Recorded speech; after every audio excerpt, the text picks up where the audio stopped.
দর্শক সবাইকে স্বাগতম জানাচ্ছি সিটিজেন জার্নাল 24-এ। আপনাদের সাথে আছি আমি সাবিকুন নাহার রিঙ্কি এবং শুরু হয়ে গেল আমাদের নিয়মিত আয়োজন সংবাদপত্রের আজকের শিরোনাম। সরাসরি চলে যাচ্ছি সংবাদপত্রের শিরোনামে। প্রথম আলো, আইসিসি একদিন সময় দিল, ভারতে যাবে না বাংলাদেশ। আজ নির্বাচনী প্রচার শুরু। বিএনপির প্রার্থীদের 229 জন উচ্চশিক্ষিত, ব্যবসায়ী 205। যুগান্তর, চূড়ান্ত প্রার্থীদের প্রতীক বরাদ্দ, মাঠের ভোটযুদ্ধ শুরু। শাহজালালের মাজারে তারেক রহমান, সরকারি চাকরিজীবী, বেতন দ্বিগুণের বেশি বাড়ানোর সুপারিশ। কালের কণ্ঠ, প্রতীক পেয়ে প্রচার যুদ্ধ শুরু। বাংলাদেশ ভারতে না গেলে বিকল্প নেবে আইসিসি, সিদ্ধান্ত জানাতে হবে আজকের মধ্যে।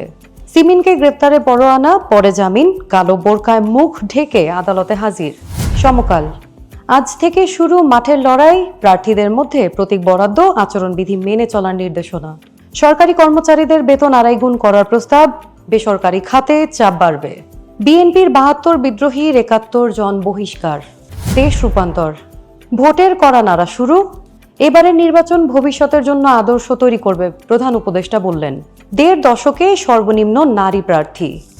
The daily star, 9th National Pay Commission, up to 142% salary hike pitched.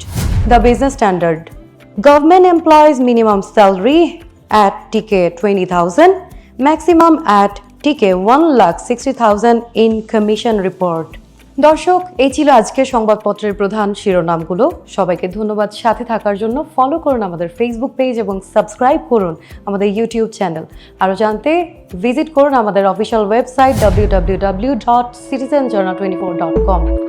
সবাইকে ধন্যবাদ।